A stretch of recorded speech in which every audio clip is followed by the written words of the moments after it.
So yun mga paps, magandang umaga. Meron tayo ditong ginagawa. Ito ay blender. Ang brand nito ay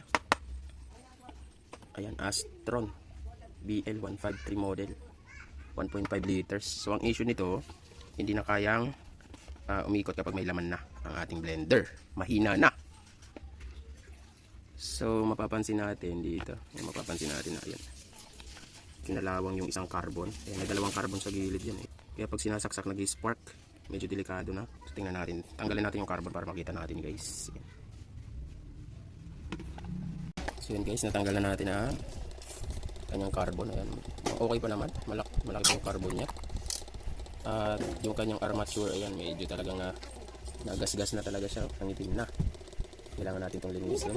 So mas maganda ito maliha. Yes.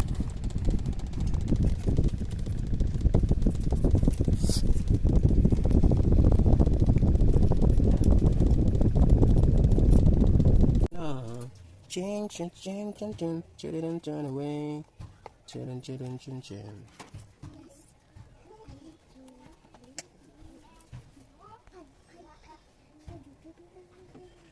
So yun guys, nalinis na natin. So itatry natin guys. Ayan, nakasaksak na ito mga pops. Itatry natin kung saan banda nag-i-spark.